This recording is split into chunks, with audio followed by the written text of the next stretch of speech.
Jésus, mon modèle, mon exemple. Of course I sing, feel me, Holy Spirit. J'ai besoin de ton onction. Feel me, Holy Spirit. Je veux faire comme mon Jésus. Feel me, Holy Spirit. Romains le chapitre 13. Alors, vous devez toujours prendre vos références en même temps. Parce que, alors je disais qu'il faut d'abord avoir une Bible. Et si possible, n'ayez pas qu'une seule Bible. Un chrétien ordinaire, selon moi, doit avoir 3 Bibles. 3 Bibles. Pourquoi? Parce que chaque version donne un sens un peu différent de l'autre version. Ainsi, vous aurez une vue un peu large. Et vous pourrez mieux percevoir ce que le Seigneur veut vous dire à travers plusieurs versions, au moins 3. Et quand on veut être homme de Dieu, femme de Dieu et prêcher comme vous qui êtes en bleu marron, c'est au minimum 5 Bibles. Alors, 5 au minimum. Qu'est-ce que l'autorité? Que nous dit l'apôtre Paul à Romains? Que chacun se soumette aux autorités en charge. En quoi? En charge. En charge. Oui. Et toi, passe le micro à... Que chacun se souvienne de l'autorité en charge. Et la BJ? Que tout homme soit... Oui. Que tout homme soit soumis aux autorités qui exercent le pouvoir. Car... C'est bon. Que tout homme soit soumis aux... Bon, là, on va voir ça. Aux autorités qui exercent un pouvoir. D'autres disent une charge. L'autorité est donc une personne qui exerce une charge ou un pouvoir. Charge, pouvoir. Mais ça ne suffit pas. Continuons. Car il n'y a point d'autorité qui ne vienne de Dieu, et celles qui existent sont constituées par Dieu. Constituées par Dieu. Toi, constitué par Dieu.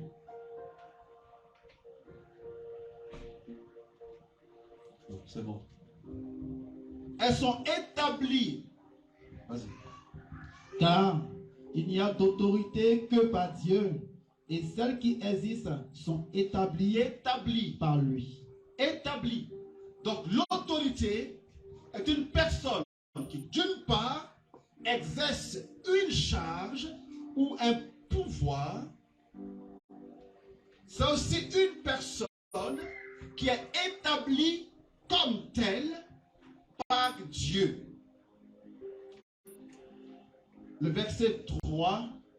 Alors, pour cela, pour ce verset 3-là, je préfère la version liturgique. D'accord? Mais lis, tu vas voir. Lis chez toi. Romains 13, verset 3. En effet, les magistrats... Magistrat. Et toi?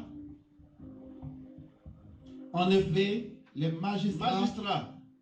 Dans la version liturgique, il est dit, en effet, ceux qui dirigent, voilà, ceux qui dirigent. Ce qui m'amène justement à dire que l'autre définition de l'autorité, c'est celui qui dirige. Donc une autorité, c'est celui qui exerce une charge, un pouvoir, parce que établi par Dieu pour diriger.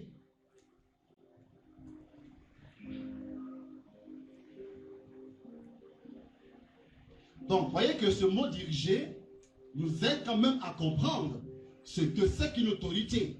Et ce mot diriger n'est pas dans une autre Bible que de la Bible liturgique, c'est-à-dire la version qu'on entend le dimanche à la messe. Voilà pourquoi vous voyez qu'il est important d'avoir plusieurs Bibles.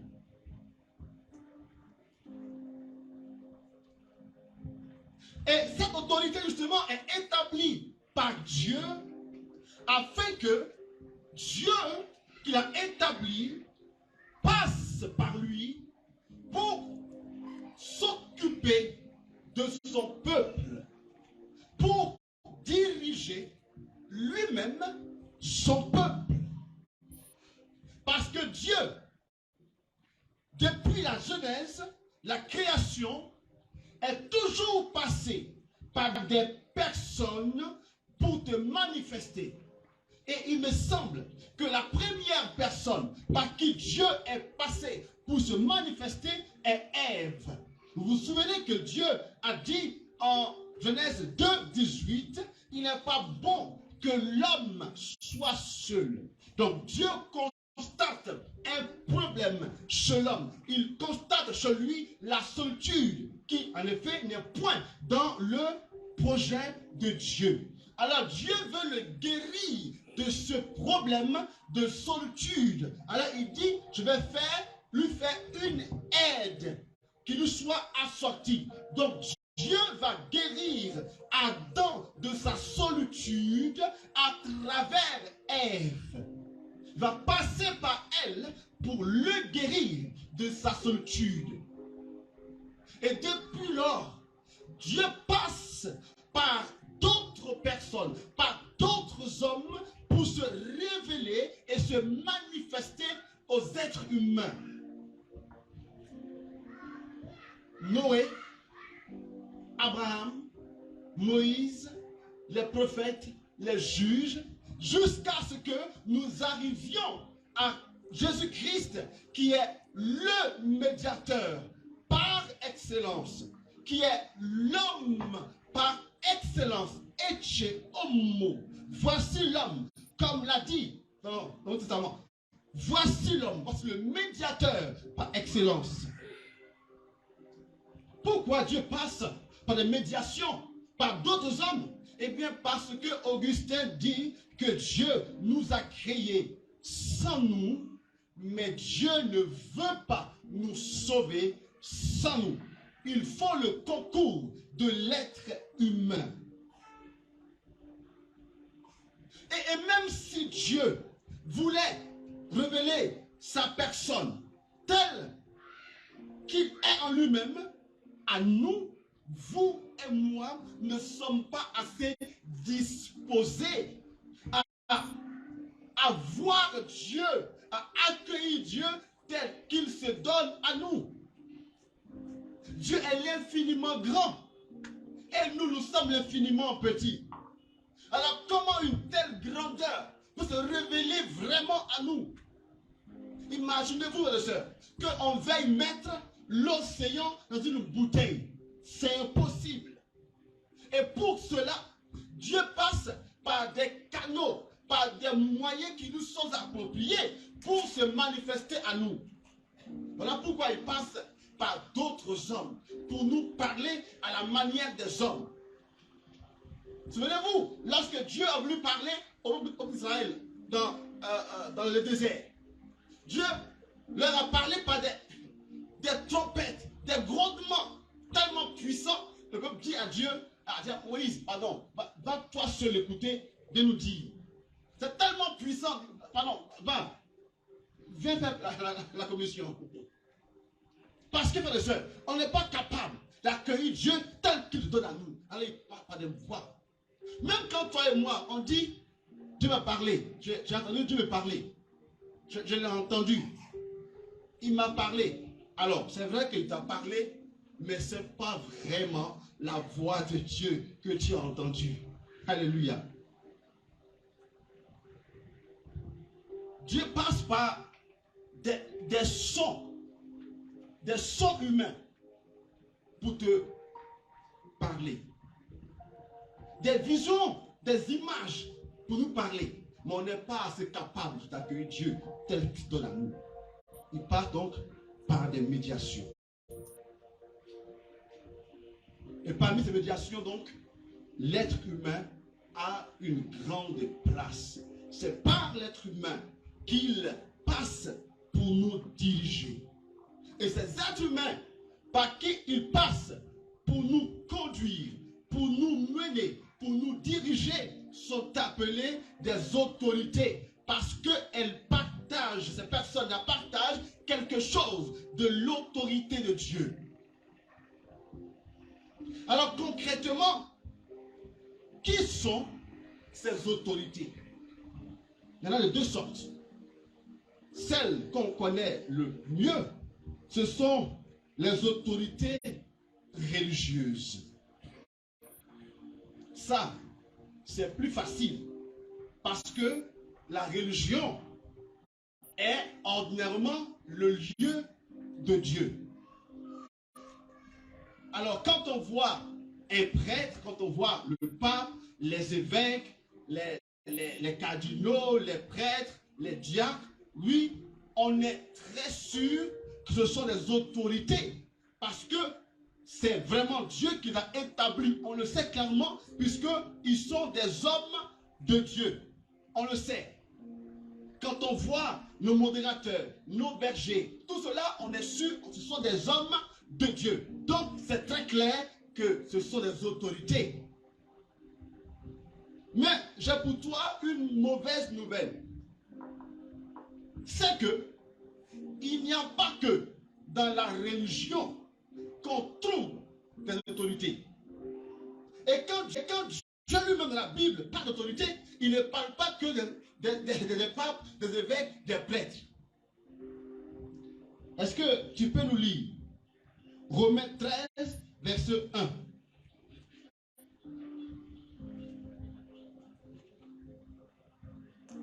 Ou plutôt, non, Romains 13, 1 à suivant. Que chacun se soumette aux autorités en charge, car il n'y a point d'autorité qui ne vienne de Dieu, et celles qui existent sont constituées par Dieu. 3. En effet, les magistrats ne sont pas à craindre quand on fait le bien. Attends, Dieu pas d'autorité et pas de magistrat. Dans quelle paroisse exerce magistrat? Dans quel diocèse exerce le magistrat? Il vient après qui? L'évêque ou bien après le pape, le prêtre? Il vient à quel moment? Le magistrat. 1 Timothée 2, c'est 1. 1 à 2. Je recommande donc avant tout qu'on fasse des demandes, des prières, des supplications, des actions de grâce pour tous les hommes, mais pour les rois et tous les dépositaires de l'autorité. Et quoi? Pour les rois. Pour les qui? Les rois. Pour qui? Les rois. Pourquoi? Parce que? Afin que nous puissions mener une vie calme. Mais avant ça, pour tous les qui? Pour tous les rois et tous les dépositaires de l'autorité. Attends, donc tu veux dire que les rois sont aussi des autorités? Mais c'est quoi leur paroisse? Ou le diocèse? C'est quoi leur portion d'autorité dans l'église? Attends, le roi païen là, autorité. Bon. Romains 13, 6 à 7. N'est-ce pas pour cela même que vous payez les impôts? Car il s'agit de fonctionnaires qui s'appliquent de par Dieu à cet office. Fonctionnaire, impôt. Fonctionnaire, impôt. Continue. Rendez à chacun ce qui lui est dû, à qui l'impôt, l'impôt, à qui les taxes, à qui la crainte, à qui l'honneur, l'honneur. Alléluia. L'administrateur, le fonctionnaire de l'État est aussi une autorité. Le policier est aussi une autorité spirituelle. Le juge est une autorité spirituelle. Écoute très bien. Ton patron, le païen là, est une autorité spirituelle. Dès qu'on parle de pouvoir, Dès qu'on parle d'une charge, on est immédiatement dans l'autorité divine. Paul dit, il n'y a point d'autorité. Il n'y a point d'autorité. Il ne différencie pas une autorité religieuse d'une autre. Il n'y a point d'autorité qui ne soit établie par Dieu, donc qui ne soit dans la sphère spirituelle. Alléluia. Attends, tu ne me crois pas, hein? C'est ça. On va lire ensemble Isaïe 45.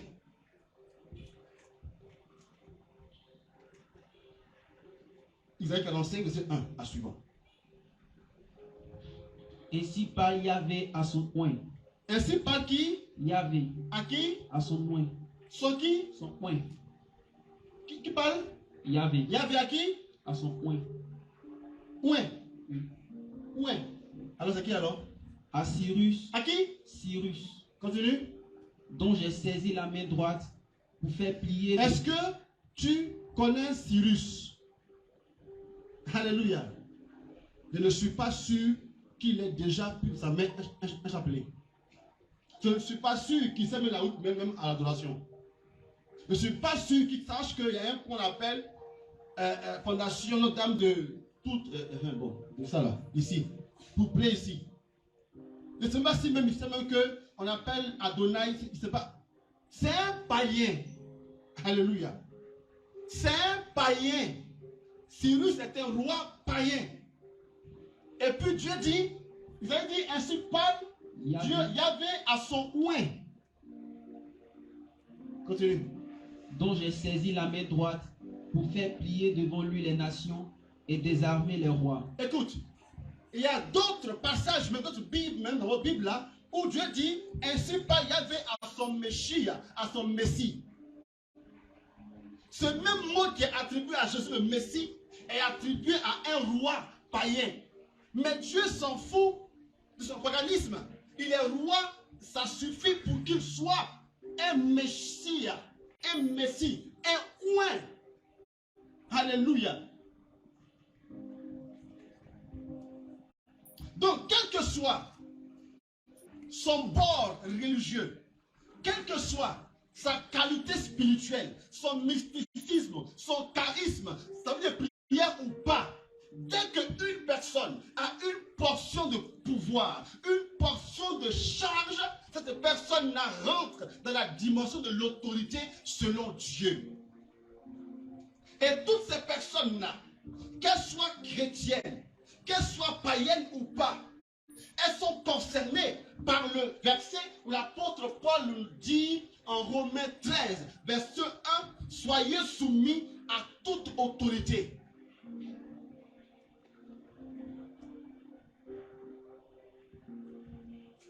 Alléluia. Est-ce qu'on commence à monter un peu? Quelquefois, on pense que on doit respecter les prêtres, les évêques, les papes. Et comment on traite nos patrons? Comment on les traite, nos patrons? Comment on regarde les magistrats et tout ce monde-là? Comment même on parle de policiers et gendarmes? On dirait chewing-gum. Tellement on les mange. Et on pense que... Et on va y aller. Bref. Alors, tu vas nous lire Romains 13, 1 à suivant. Pourquoi faut-il être soumis à l'autorité? Romains 13, 1 à suivant. Que chacun se soumette aux autorités en charge, car il n'y a point d'autorité qui ne vienne de Dieu. De Dieu. Voilà, d'abord ça. Être soumis à l'autorité, c'est avant tout être soumis à Dieu. Parce que, frères et sœurs, derrière l'autorité, il y a Dieu. Ce qui fait que telle ou telle autorité, c'est parce qu'elle est établie. Un point, un trait. Parce que Dieu est derrière lui. Dieu l'a mandaté. Il est le lieu tenant. Le lieu tenant. Il tient lieu de Dieu. Et quand il parle, c'est Dieu qui parle. Et on peut même le comprendre bien avec le Christ, qui donne aux disciples un pouvoir. Et il dit, ce que vous ferez en mon nom. Donc l'autorité agit au nom de Dieu. De sorte que être rebelle à l'autorité de l'humain, c'est être rebelle à l'autorité de Dieu.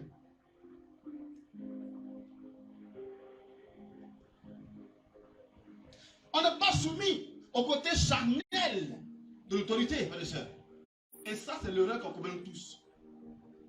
On n'est pas soumis à son corps, à son être humain.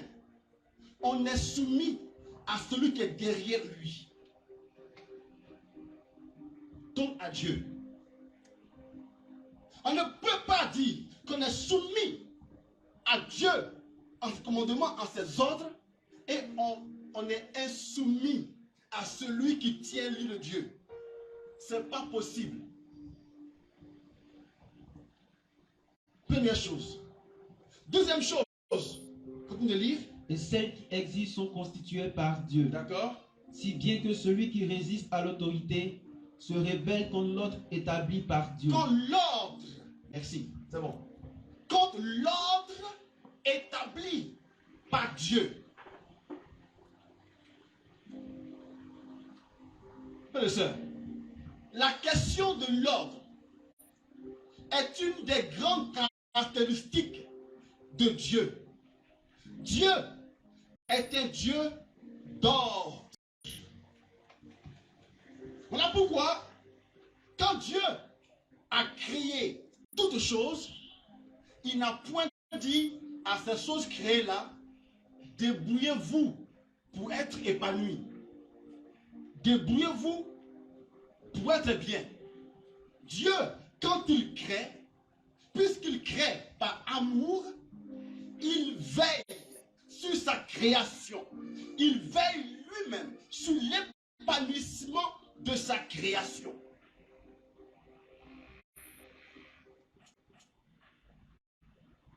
Et l'une des choses, ou les deux choses, qui manifestent que Dieu veille sur sa création, est qu'il établit dans la création l'ordre et l'unité. Parce qu'il sait que c'est à travers l'ordre et l'unité que la création peut continuer à évoluer. Il y a deux choses, frères et sœurs, qui sont essentielles dans la vie des êtres humains, dans la vie de notre société, c'est l'ordre et l'unité, qui sont créés par Dieu, qui sont établis par Dieu.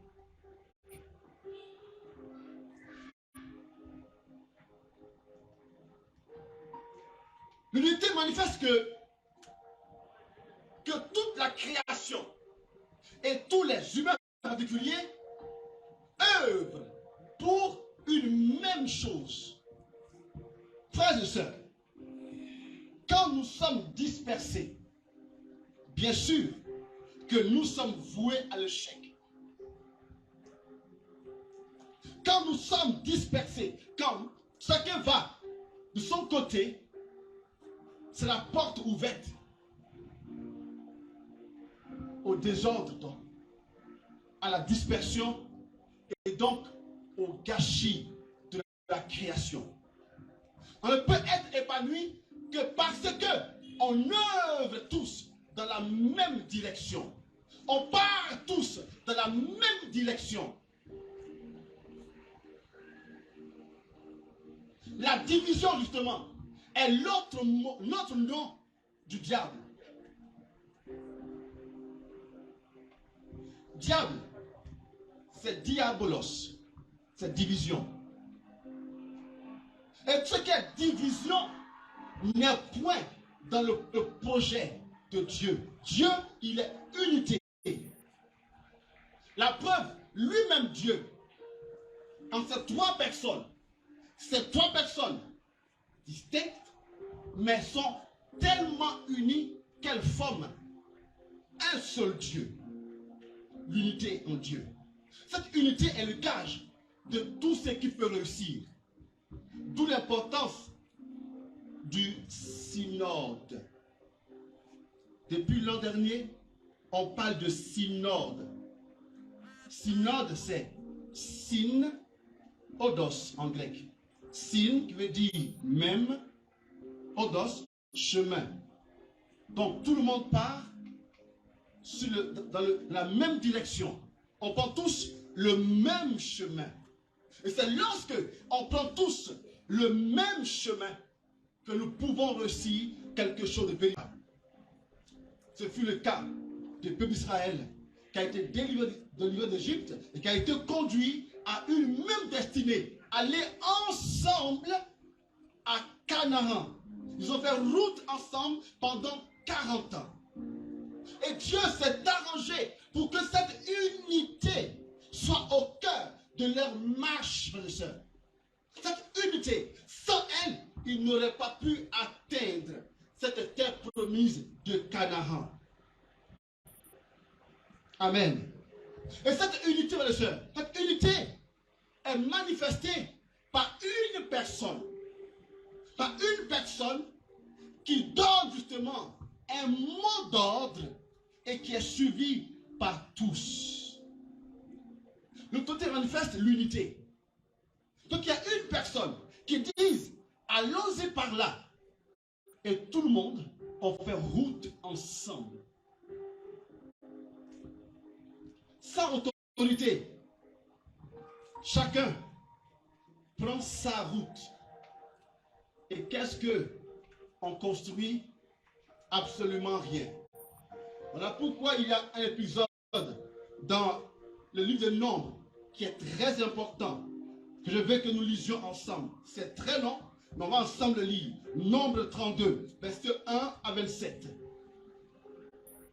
Les fils de Ruben et les fils de Gad avaient de grands troupeaux très importants. Ruben et Gad sont deux fils de Jacob. Et les deux ont composé deux tribus différentes. La tribu de Ruben et celle de Gad.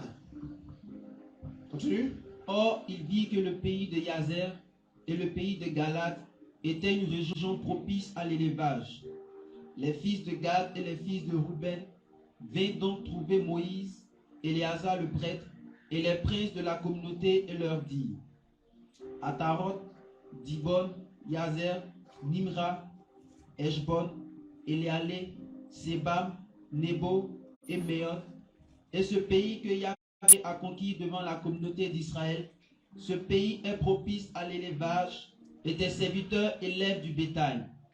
Il dit: si nous avons trouvé grâce à tes yeux, que ce pays soit donné en propriété à tes serviteurs. Ne nous fais pas passer le Jourdain. Alors que Dieu, par son oint Moïse, a dit au peuple d'Israël: vous irez à Canaan. Vous irez à Canaan. Chemin faisant, la tribu de Gad et la tribu de Ruben disent: Moïse, là où nous sommes, on voit bien que cette terre est propice à notre élevage. Donc on souhaite ne plus continuer le chemin avec vous, mais rester ici. On souhaite ne pas nous rendre à Canaan comme tu l'as dit au départ. D'accord? Maintenant, on va écouter la réponse de Moïse. Moïse répondit aux fils de Gad et aux fils de Ruben: vos frères iraient au combat et vous resteriez ici. Pourquoi découragez-vous les Israélites de passer dans le pays que Yahvé leur a donné? Attends. Moi, je lui ai dit, attends. Tout le monde vise Canaan. Tout le monde marche vers Canaan. Et puis, vous deux, Gad et Ruben, devez être en marge du projet commun. En marge du projet commun. Et le danger est qu'à cause de Gad et de Ruben, le peuple d'Israël pourrait ne pas arriver à Canaan. Parce que déjà, il commence à se disperser. Alléluia. Il commence déjà à se disperser. Et là, Moïse les met en garde. Continue. Ainsi firent vos pères quand je les envoyais de Kadesh Barnée voir le pays. Ils montaient jusqu'au val d'Eshcol, ils virent le pays, puis ils décourageaient les Israélites de sorte qu'ils n'allaient pas au pays que Yahvé leur avait donné. Aussi, la colère de Yahvé s'enflamma-t-elle ce jour-là, et il fit ce serment. Si jamais ces hommes qui sont sortis d'Égypte et qui ont l'âge de 20 ans, au moins, voient que le pays que j'ai promis par serment à Abraham, à Isaac et à Jacob, car ils ne m'ont pas suivi sans défaillance, sauf Caleb, fils de Jephné, le Kénizite, et Josué, fils de Nun, eux, certes, ont suivi Yahvé sans défaillance. Tu vas lire verset 16, quand j'arrive. Alors Dieu l'a dit, écoutez, il y a quelques temps derrière, il y a certains qui ont failli décourager le peuple de Dieu, de sorte qu'ils n'arrivent pas à Canaan. Du coup, Dieu a fait mourir tous ceux qui ont voulu empêcher son peuple d'arriver à Canaan.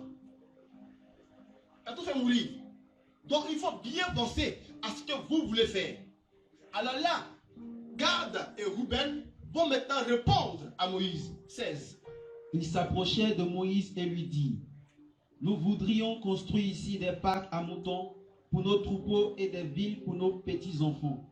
Mais nous-mêmes, nous prendrons les armes à la tête des Israélites jusqu'à ce que nous ayons pu les conduire au lieu qui leur est destiné. Ce sont nos petits-enfants qui resteront dans les villes fortes, à l'abri des habitants du pays. Nous ne rentrerons pas chez nous avant que chacun des Israélites n'ait pris possession de son héritage. C'est bon. Alors, puisque Gad et Ruben se rendent compte que, à cause d'eux, le peuple pourrait ne pas arriver à Canaan, alors ils disent d'accord, dans ce cas, on va mettre de côté nos propres projets d'abord. Et on va suivre le projet commun. On va tous d'abord rentrer à Canaan, et puis ensuite, on va revenir prendre possession de notre terre qui est au-delà de Canaan. Alors, ils ont tout fait. Ils sont d'abord rentrés à Canaan, ensuite ils sont sortis. Pourquoi? Pour manifester leur unité avec le peuple. Ce n'est pas le moment de la dispersion, mais plutôt le moment de souder les coudes et aller ensemble. Là, on manifeste encore l'importance de l'unité, frères et sœurs. Et c'est Moïse qui a manifesté cette unité. Il a dit, voilà ce que Dieu m'a dit. Et tout le monde s'est associé autour de Moïse pour faire accomplir la volonté de Dieu. Alléluia. J'espère que on peut comprendre cela, frères et sœurs. Que lorsque l'autorité est établie, c'est pour que cette autorité puisse indiquer quel est le chemin que Dieu me met à cœur. Et tout le monde va avec cette autorité-là. Dans un diocèse, il y a un évêque qui donne une direction, qui donne le thème d'une année pastorale, qui donne des orientations. Et tout le monde suit l'évêque.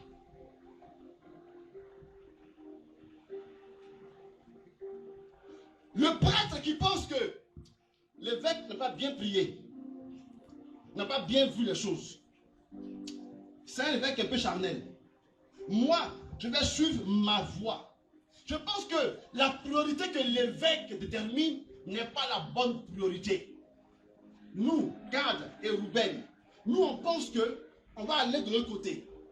Alléluia. À cause de ce genre de réflexion, l'œuvre de Dieu piétine. Alléluia. S'il y avait une personne qui dit, suivez-moi, allons par là, on est tous foutus. Et l'autorité manifeste justement l'unité du chemin. Frères et sœurs, allons par là. Et donc, s'opposer à l'autorité, c'est s'opposer à l'unité. Frères et sœurs, s'opposer à l'autorité, c'est s'opposer, frères et sœurs, à l'unité qui est le gage du succès véritable. Première chose. Deuxième chose, à l'unité est adjoint l'ordre. Dieu est le Dieu de l'ordre. Puisque tout le monde est engagé sur le même chemin, alors Dieu prend le soin d'organiser son peuple pour que chacun puisse faire quelque chose de bien précis. Les uns font ceci, les autres font cela, afin qu'il y ait de l'ordre. Imaginez-vous que tout le monde fasse les mêmes choses, que tout le monde soit prêtre, que tout le monde soit docteur, que tout le monde soit menuisier. Frères et sœurs, qui fera les autres choses? Il faut appuyer les jambes pour être la tête, d'autres pour être les mains, d'autres pour être les pieds. Et ça relève de l'organisation qui elle-même relève de l'esprit d'ordre. Et il faut une personne justement, une personne pour donc veiller à cette organisation, à cet ordre. Une personne pour le faire, qui a une vue panoramique et qui gère. L'autorité symbolise cet ordre-là qui planifie, qui organise, qui ordonne et chacun fait ce qui lui revient. S'il n'y a personne, frères et sœurs, pour organiser, on va tous penser faire les mêmes choses.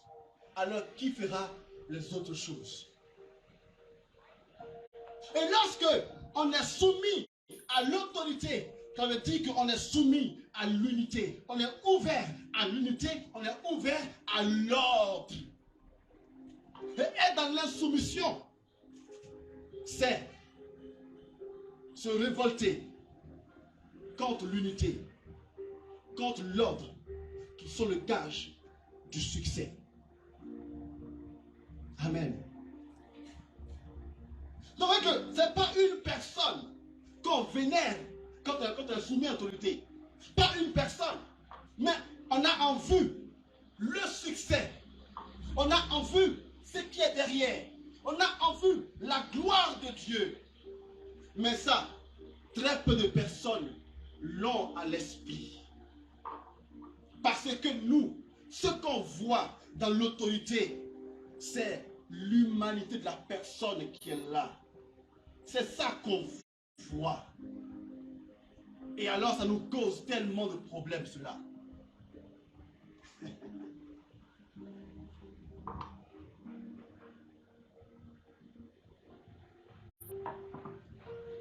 Et pourtant, Dieu voit quels sont ceux qu'il a choisis. Il voit quels sont ceux qu'il a pris. On va ensemble lire 1 Pierre, le chapitre 2. Les versets 18 à 19. Attends.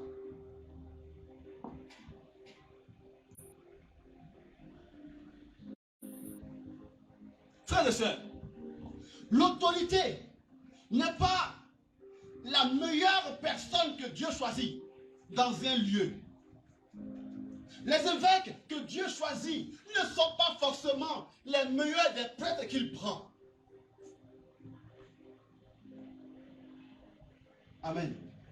Les curés que Dieu prend ne sont pas les meilleurs des prêtres que Dieu prend pour être curé. Les modérateurs, les bergers, les ceux que Dieu prend, ce ne sont pas forcément les meilleurs. Mais Dieu jette sa main et tombe sur quelqu'un qu'il prend par pure grâce et qu'il établit afin que par lui, l'unité et l'ordre soient établis. Alléluia. Moïse n'était pas le meilleur. La preuve de lui-même, Moïse même, il a marié une femme qui n'est même pas israélite.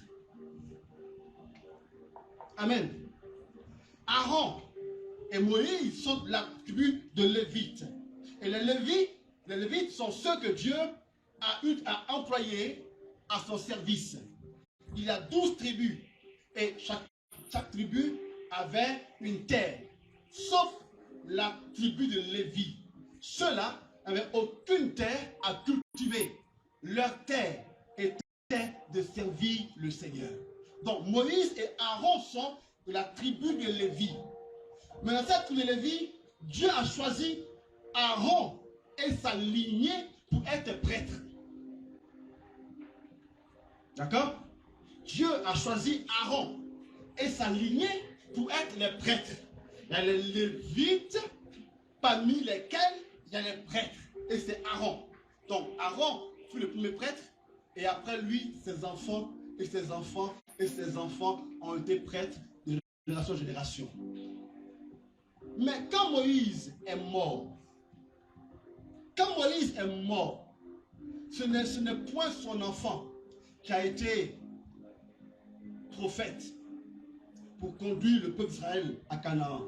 Ça a été Josué, un autre qui n'est pas enfant de Moïse, parce que Moïse a eu 2 enfants et les 2 ne sont pas de sang israélite. C'est le beau-père, c'est la fille de Jéthro. Vous vous souvenez, quand Moïse a été envoyé dans le désert, la fille au désert pendant 40 ans, il a croisé la fille de Jéthro et sa fille.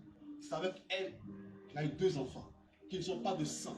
Et c'est ça que Myriam et Aaron ont critiqué plus tard. Mais ça s'est retenu encore contre eux. Ce sont les meilleurs. Que dit Pierre? Vous les domestiques, En domestique, il faut entendre ceux qui obéissent, d'accord? D'accord? soyez soumis à vos maîtres avec une profonde crainte. Attends, à qui? À vos maîtres, Comment? vos maîtres, Oui, comment? avec une profonde crainte. Crainte. Crainte. Il faut qu'il soit soumis à des hommes avec crainte. Ça te dit? Il faut qu'il soit soumis à des hommes, c'est ça? À des hommes avec crainte. Crainte. Ah bon, ok, d'accord. Vas-y. Non seulement aux bons et aux bienveillants. Bon. Alors, quand le maître est bon, c'est bon. Quand le maître est compréhensible, c'est bon. Quand le supérieur, quand l'autorité est un homme qui comprend, c'est bon. Quand l'autorité est un homme qui est à l'écoute, c'est bon. Quand l'autorité est un curé qui accueille ses paroissiens et qui sait les comprendre, c'est bon. Quand l'évêque est un père attentif, c'est bon. Quand le berger, le modérateur, le directeur sait récompenser, sait comprendre, sait encourager, c'est bon. Sauf que il n'y a pas que ça dans le monde. Il n'y a pas que de bons bergers dans le monde. De bons gardiens, de bons directeurs, de bons meneurs, de bons gardiens, de bons évêques. Il y a encore d'autres. Mais aussi aux difficiles. Il y en a qui sont difficiles. Amen. Il y a des directeurs qui sont difficiles. Il y a d'autres, Bible on dit même acariates, qui sont pénibles. Il y a des directeurs qui sont pénibles. Il y a des bergers qui sont pénibles. Des modérateurs qui sont pénibles. Des prêtres qui sont pénibles. Mais qu'est-ce que Pierre dit? Car c'est une grâce que Non, Pierre dit quoi? D'être soumis avec une profonde crainte. crainte. Pas seulement à ce que nous estimons être dignes de respect. Parce que nous, on sait faire la part des choses. On sait faire distinguer les autorités qui sont dignes de respect et puis les autres. Dieu, lui, établit son ouin. Et puis toi, et puis moi, on dit que toi, Tu n'es pas digne d'être autorité. Donc, digne de mon respect. L'autre là, si. Eh bien, heureusement que Dieu n'a pas les mêmes que nous. Parce que, aussi bien ceux qui nous correspondent que ceux qui ne nous correspondent pas sont dignes de la même soumission avec la même crainte. Alléluia. La même soumission et la même crainte. Parce que Dieu ne se répand pas de son appel. Ne se répand pas de son appel. Et il utilise toute la personne. Ce qui est bien en autorité et ce qui est mal sont toutes utilisables par Dieu pour faire son œuvre. C'est en cela que j'aime beaucoup une personne qu'on appelle David. Le roi David, qui avait une autorité qu'on appelle Saül. David est le roi qui a succédé à Saül. Mais Saül était tout sauf un bon roi. Saül avait été déchu par Dieu. Il dit bien déchu par Dieu. De sorte que il y a un mauvais esprit qui venait sur Saül pour le tourmenter. Et là, David était au courant de cela. Il le savait, David, car c'est lui-même, David, qu'on appelait pour jouer de la cithare, pour que l'esprit mauvais quitte Saül. Alléluia. David le savait. Donc, Saül était comment? Possédé. Comme roi. Autorité possédée. Berger possédé. Curé possédé. Modérateur possédé. Et David, la brebis, le savait. En plus, Saül était un gars jaloux. Ils vont à la guerre, ils reviennent de la guerre. Les gens louent David et Saül. Oh, Saül a tué des milliers. Mais David a tué 10 milliers. Saül entend ça, il est comment? Il est jaloux. Donc en plus même c'est une autorité charnelle. Il a un esprit de jalousie. 2. Et puisque Saül est jaloux de David, Saül maintenant va avoir un esprit de meurtrier. Il va chercher à tuer David. Et par plusieurs fois, Saül va essayer de tuer David. Et là encore, David était au courant.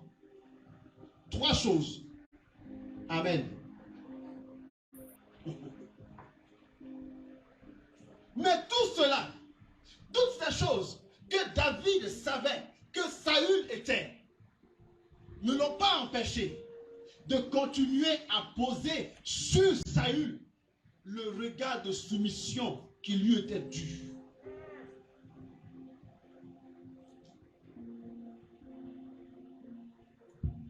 Écoutez, Saül a voulu tuer plus sur David, mais un jour que David avait l'opportunité de tuer Saül, on va lire ensemble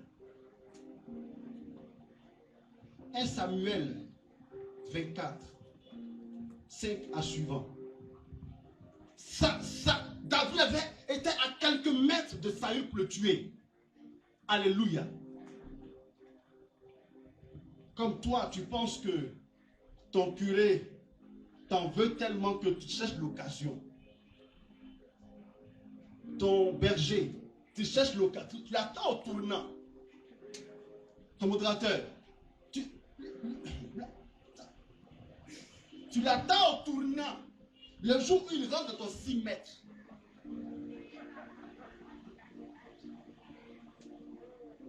Hey, ce curé là. Laisse, non, il sait où il va. Il sait, laisse, il sait. Il dit, laisse, il sait, il connaît, laissez. Le jour où on va l'attraper, il va comprendre sa douleur.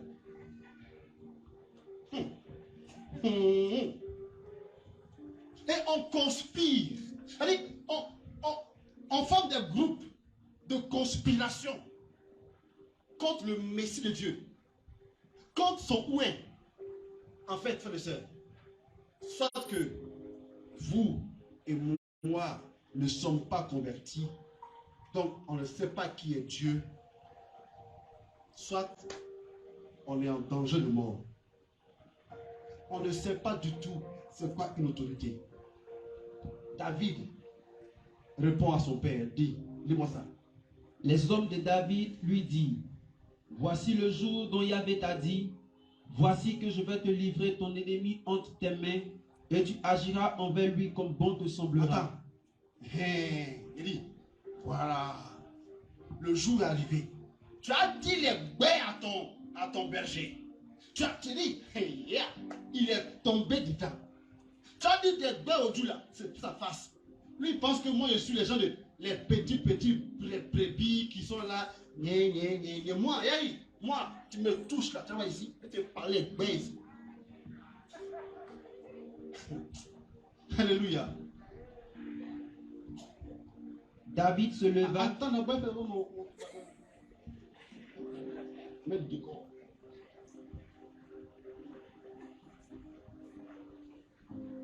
Il y a un prêtre d'une communauté là-bas qui a écrit au pape. Une lettre ouverte au pape. Lettre ouverte au pape. Pour le critiquer vivement.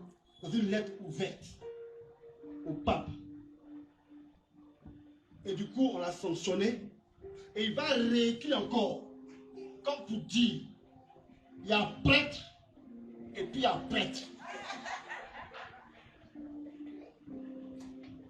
Quand j'ai lu ce courrier-là, j'ai dit, mon père, pardon, est-ce que tu peux prier pour moi? Pour que j'ai la même force que toi.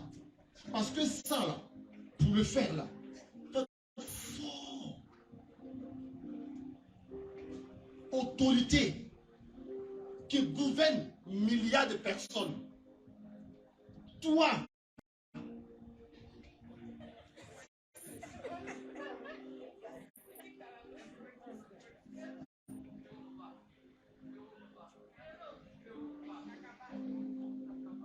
il dit, pardon, plus pour moi. Je vais être fort comme toi.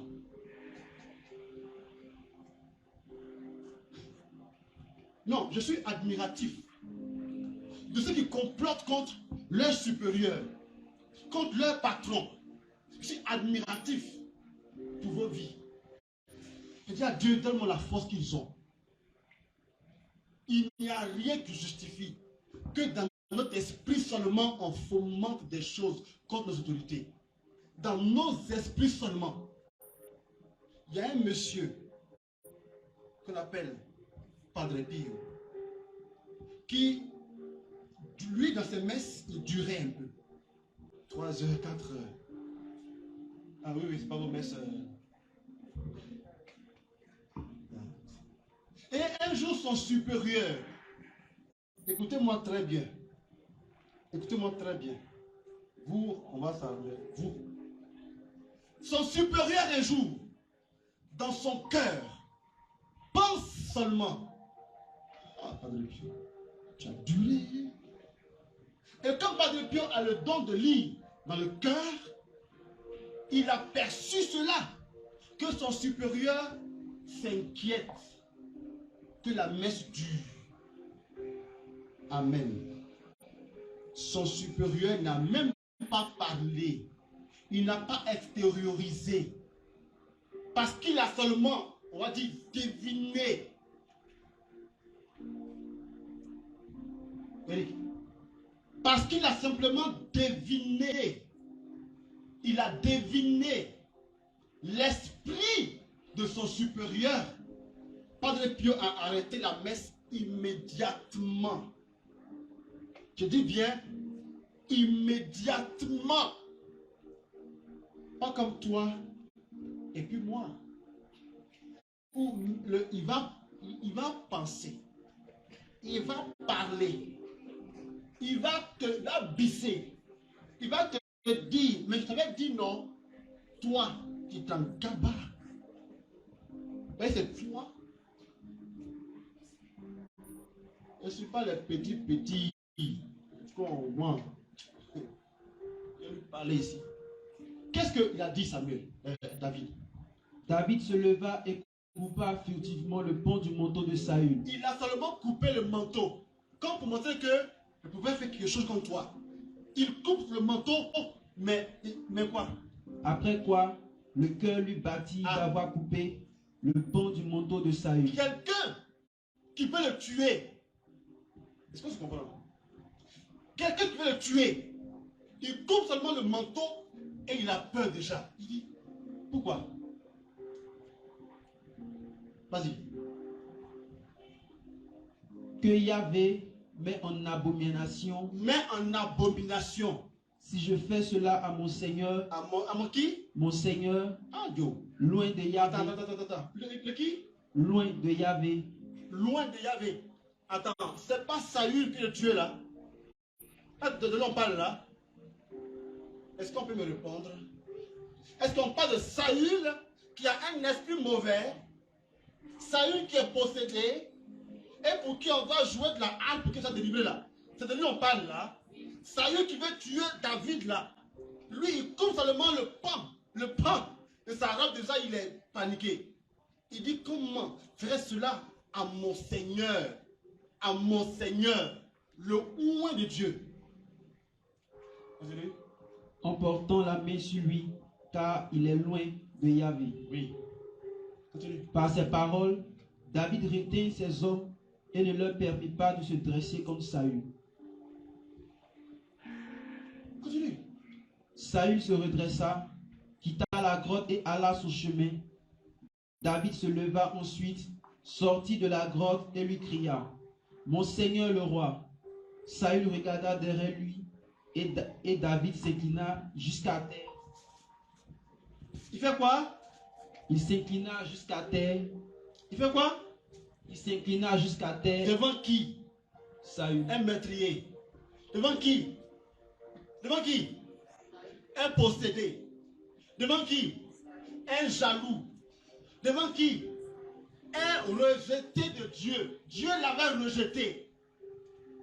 Dis-moi, si dans ta sphère spirituelle, Dieu te montre en songe que en fait ton directeur, il a marabouté pour être là.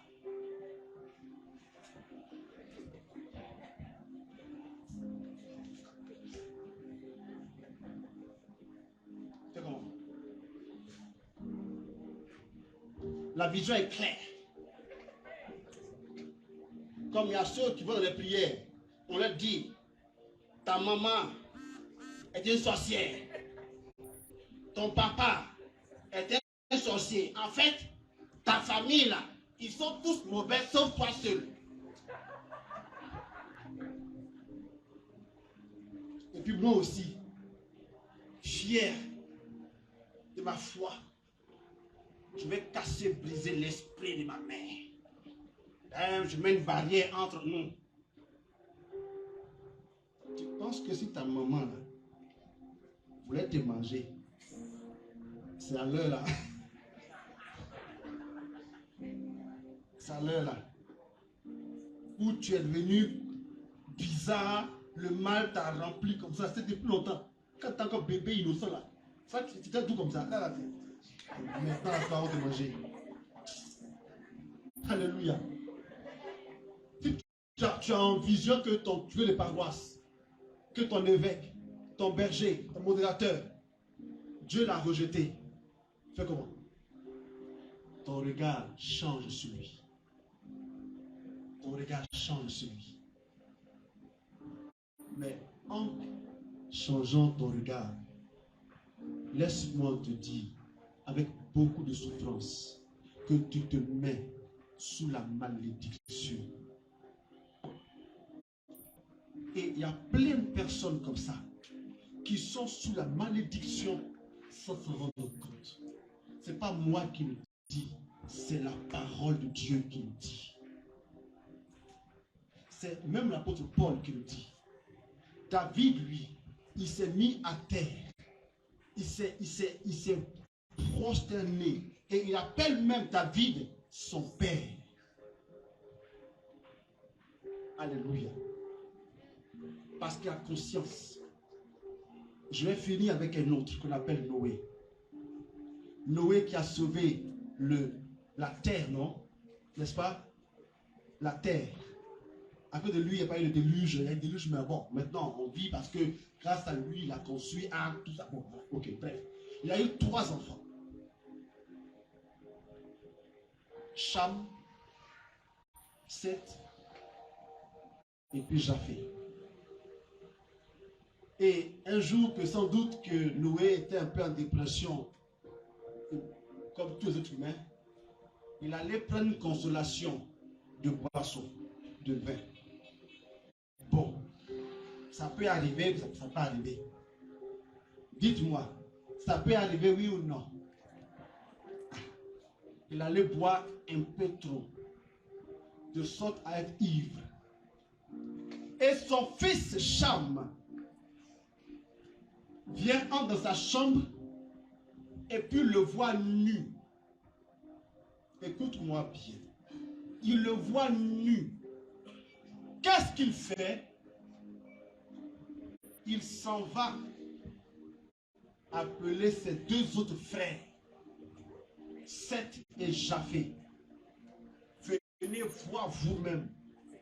Quand je vous dis que le Mogol là, il n'est pas spirituel comme on le dit là, venez voir. Et ils viennent voir leur père nu. Dès que Seth et Japheth l'ont vu, ils se sont retournés. Ils sont allés prendre une couverture pour venir le couvrir. Lorsque Noé s'est réveillé, est-ce que tu sais ce qu'il a fait? C'est tout cela. Il a maudit Cham. Et il a dit de Cham qui serait l'esclave de ses 2 frères. Les enfants normaux ne vont jamais se réjouir de la nudité de leur père. Ne vont jamais se réduire de la nudité de leur père. Les enfants normaux ne vont jamais se réjouir de la nudité d'une autorité. Ils vont tout faire pour la cacher, cette nudité-là. Que Dieu nous prenne en grâce et que nous bénissons.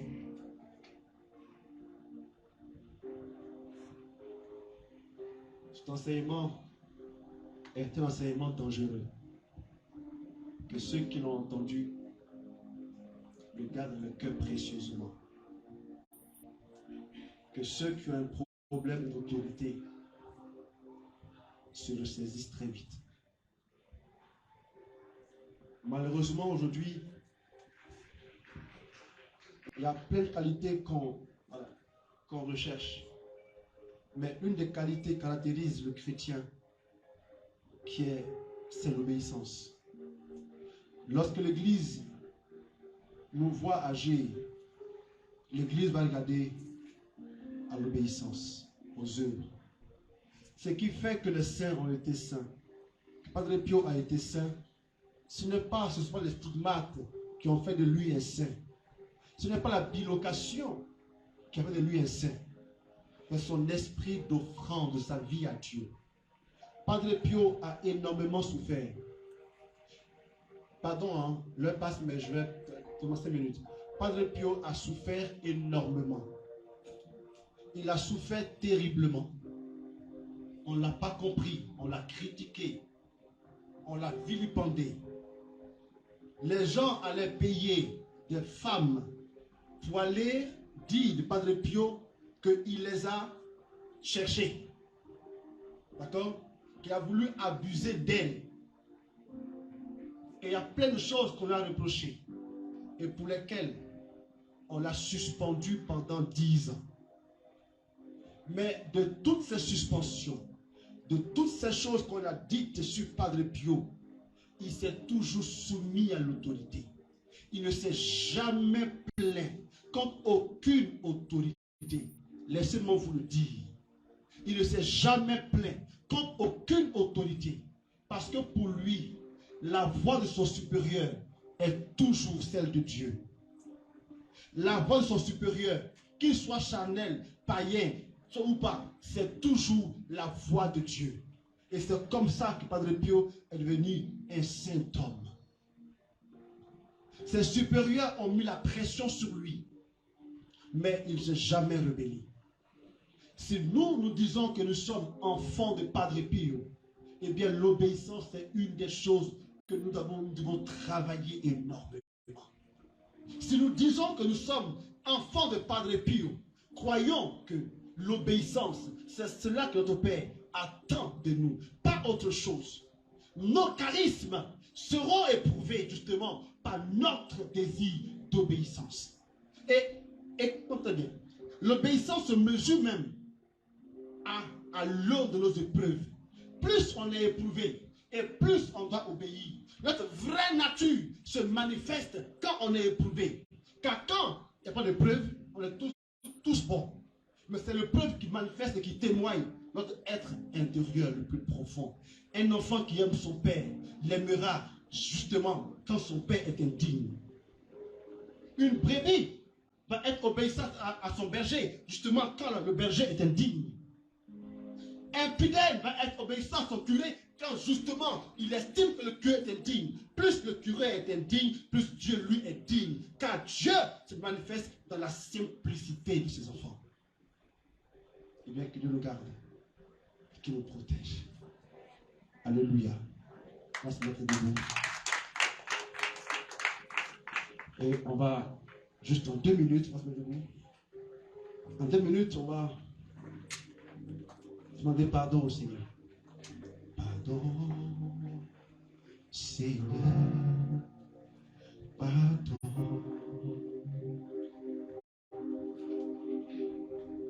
Frères et sœurs, nous avons à nous humilier.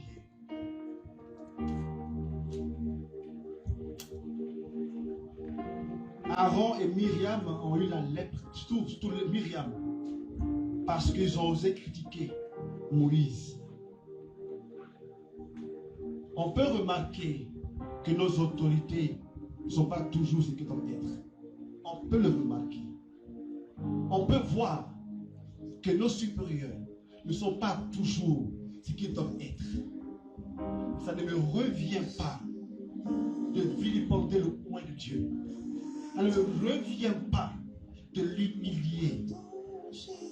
Écoute-moi, Hébreux 13, 17 nous dit qu'on a intérêt que nos dirigeants nous dirigent avec le cœur en paix.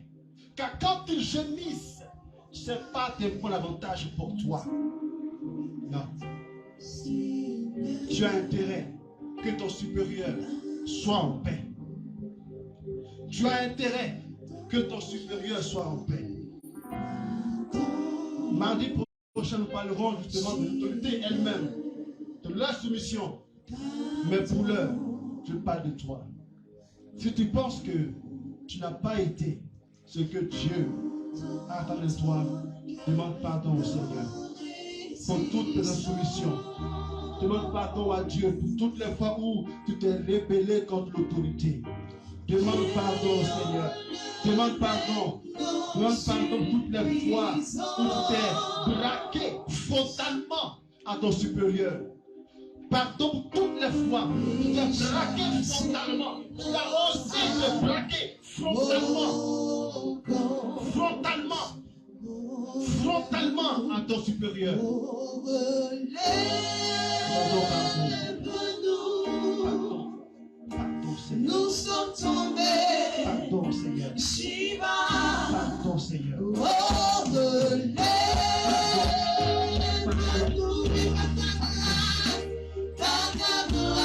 C'est ton pardon.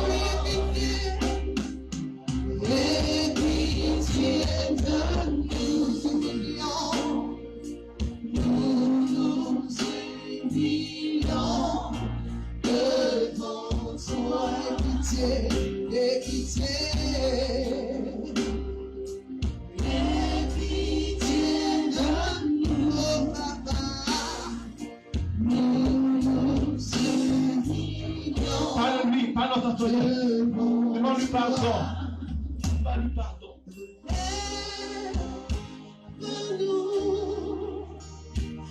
nous sommes tombés. Shiva, oh, nous, par ta grâce et ton pardon, et pitié de nous, Papa. Maintenant, demande la grâce de l'obéissance, de la soumission. Demande la grâce de l'obéissance, de la soumission. Dis à Dieu, tu veux être obéissant comme David l'a été pour Saül. Dis au Seigneur, tu veux renoncer à ne voir que le côté humain des autorités et voir ce qu'il y a derrière. Demande cela à Dieu. Demande cela à Dieu. Demande cela à Dieu. Demande cela au Seigneur. Demande cela au Seigneur. De ta maison, Parle-lui. Seigneur, Parle-lui. j'ai toujours été égaré loin de ta maison. Loin Parle-lui. de ta maison, Seigneur, Demande à Dieu la grâce de ne plus jamais j'ai toujours être dans l'insoumission, été égaré. mais d'obéir, de prier pour l'autorité, de prier pour elle, de la soutenir, de prier pour elle, de la soutenir, de prier pour elle, de la soutenir, de prier pour elle, de la soutenir. Dieu de Jacob, Dieu de Ton Joseph, chapeau. mon secours, Seigneur, aide-moi à quitter mon péché, Seigneur,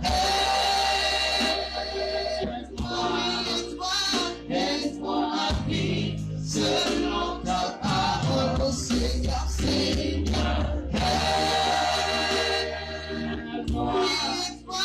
aide-moi à quitter mon péché, Seigneur,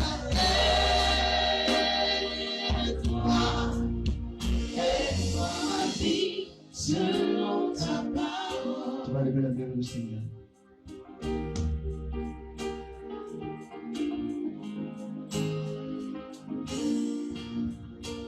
Seigneur, merci pour ces personnes qui viennent de s'engager à prier plus intensément pour leur supérieur. Je ne sais pas où vous êtes, mais la puissance de Dieu vient jusqu'à vous maintenant pour attester en vous ce désir. Pour attester en vous ce désir. Pour attester en vous ce désir. Recevez cela maintenant par la puissance de Dieu. Recevez maintenant cela par la puissance de Dieu. Et je prie que le Seigneur maintenant nous donne la grâce de la soumission à nos autorités, comme Padre Pio l'a été, comme David l'a été, comme Japhé et Seth l'ont été. Recevez maintenant cela dans le nom de Jésus-Christ. Maintenant, recevez cela dans la grâce de Dieu. Merci Seigneur.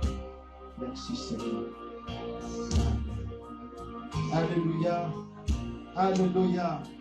Maintenant, tu vas prendre l'offrande vite fait. Que nous puissions rendre gloire à Dieu. Et c'est fait tard. Comme je l'ai dit, nous prierons davantage. Le dernier mardi du mois, on prend le temps de beaucoup prier pour nous. On prend nos offrandes vite fait. Le panier, il est où?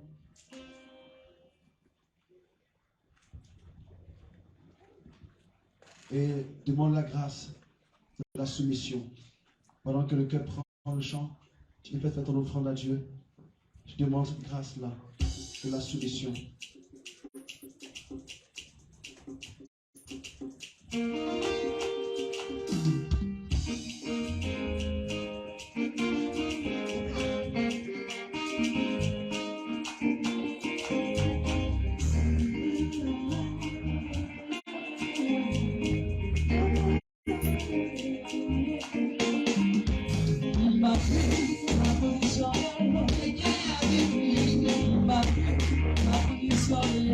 Yeah.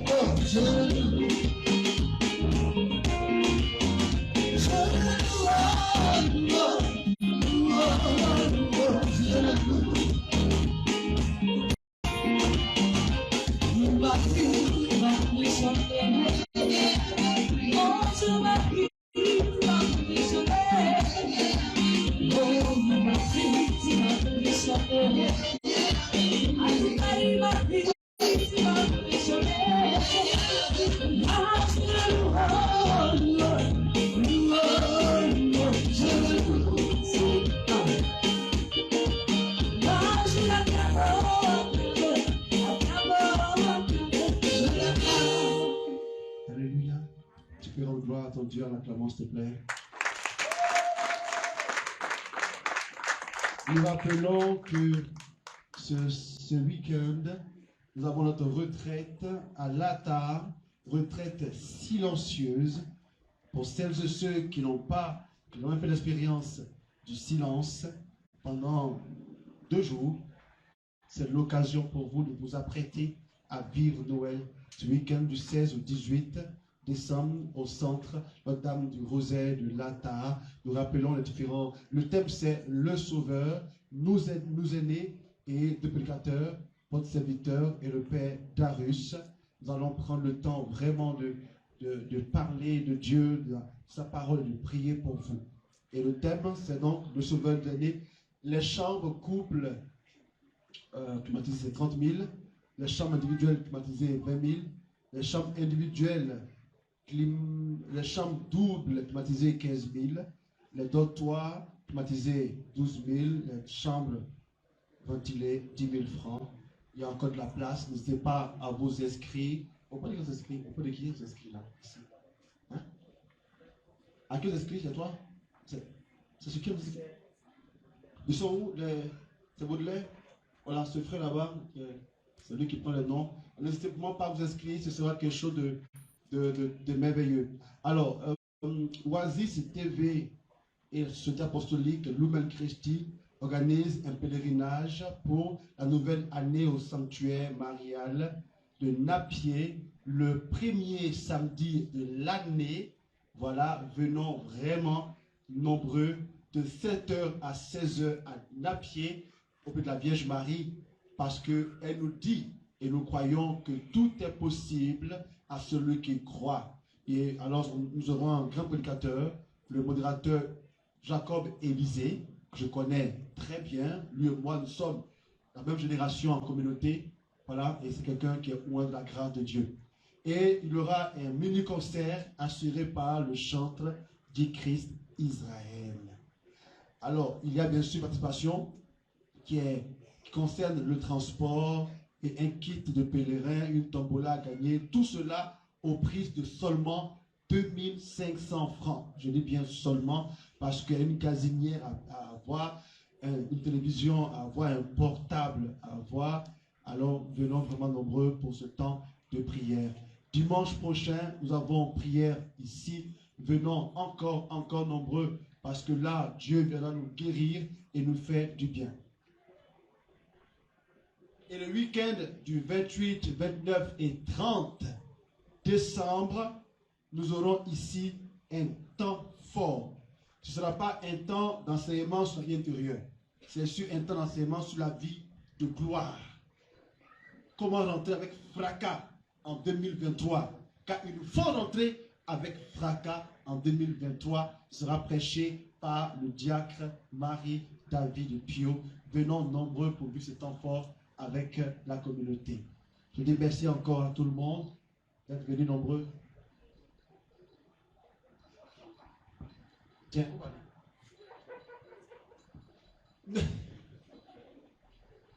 Noël en bordure. On attend 1000 enfants. On attend 1000 enfants. L'ATA, c'est très grand, c'est 30 hectares. Donc, on peut accueillir tous les enfants de Korogo. Seulement à 300 francs. Il y a de très grandes surprises. Frères et sœurs, je suis là et on m'appelle de partout pour dire je veux aider. J'ai même eu un appel de la France. Quelqu'un qui a vu, qui dit qu'elle va soutenir ce temps-là. sera quelque chose de balèze. Donc, vraiment, vos enfants, vous pourrez les conduire nombreux à l'ATA le 28, le 27.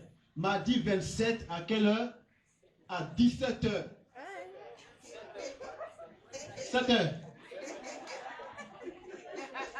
Monsieur Ambordu.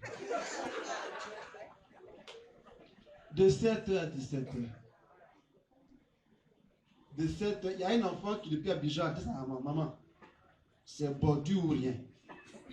À cause de cet enfant-là, sa maman a payé le transport d'Abidjan jusqu'ici. Donc, aucun enfant de vous a chez vous, vous dites en même temps. Aucun enfant de chez vous là. Ton enfant est où? Il vient non? En bon. Et toi? Comment et toi? Et ton enfant? Hein? Le soir, moi, Jésus-Christ. Merci, il naît la femme grand Dieu. J'ai tout dit. J'ai tout dit, j'espère. Hein? Vous êtes sûr?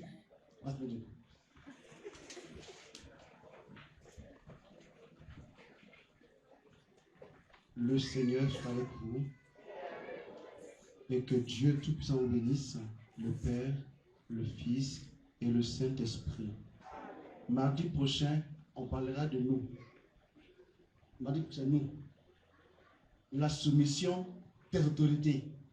Je parlais de vous à nous. De vous à nous. C'est ça, de nous à vous. Mardi prochain, c'est de nous à vous maintenant. Parce que nous aussi, on a des devoirs. Nous, autorités, des devoirs envers vous et envers Dieu. Mardi prochain, venez, qu'on puisse continuer notre cheminement. Et mardi d'après, la soumission dans le couple. Allez dans la paix du Christ.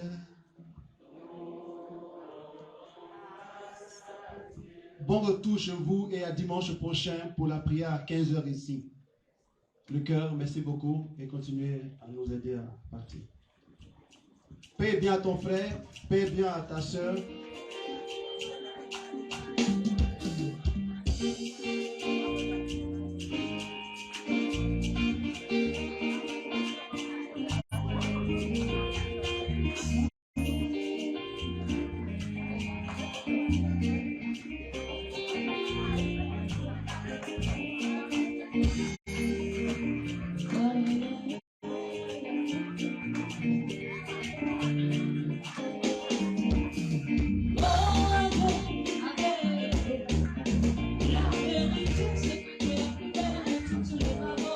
Le